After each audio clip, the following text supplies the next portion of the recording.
I'm Joanna Simpson here at Risk Minds International in Barcelona. Joining me now is Jan Kowalski, Head of ALM at Bank Pekao. Thank you very much for your time today. It's a pleasure for me, Joanna. And just tell me a little bit about how you're enjoying the conference so far. Well, so I can say a lot now because it's the last day actually, we're on Thursday, and it's been amazing, truly. I mean, first of all, the location beats it. Yeah, it's absolutely heavenly weather here in Barcelona. So, after the conference, you might stroll around the city. It's great. And the the contents of the conference are really interesting. A great presentation this morning, some really fantastic on ESG.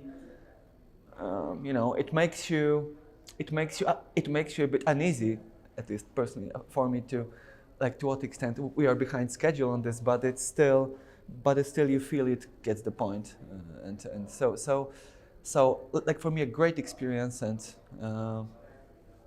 that's it.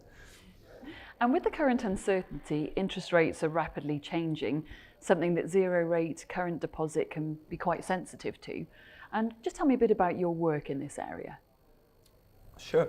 So it's a curious product, a zero rate current deposit, because people are lazy, or maybe they need to feel safe, so they keep some amount of money at zero rate. And for the bank, this is the bullseye, because this is the cheapest money you can get. It's zero.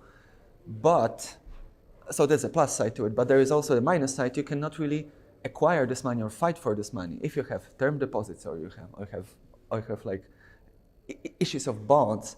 Then you can adjust the spread, pay more, attract more money, etc. With the current accounts, you cannot really control it. It depends on behavior of customers, really.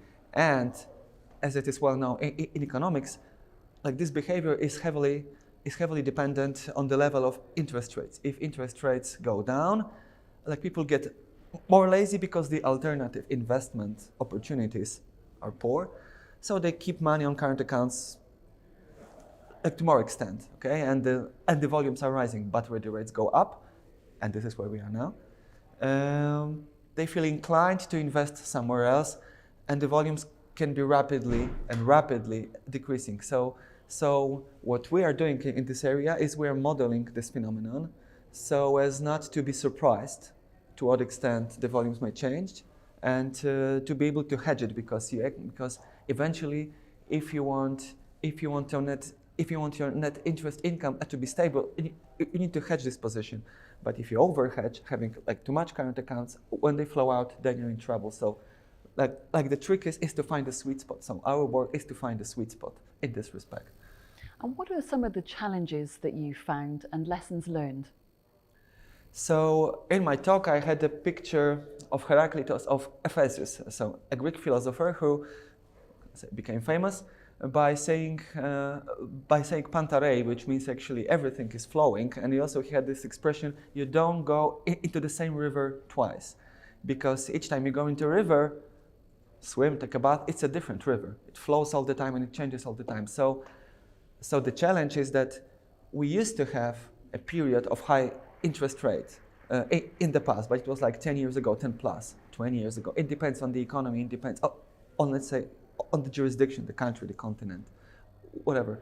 So then we had very low rates for the longest time possible, and now they are rising up again. So what we are trying to do is to map some historical dependencies and golden parameters on today's reality, but it might happen that it's actually a different river already, and those historical implications, they might be wrong, and this I see as the biggest challenge. That's why the next year or 2 years, when all these effects will materialize, they will show a lot to us. If the change is there, or if the river is similar enough to swim in it, based on past experience. Have to wait to see which river we're on. Jan Kowalski, thank you very much for your time. Thank you, Joanna, and have a good day. Thank you.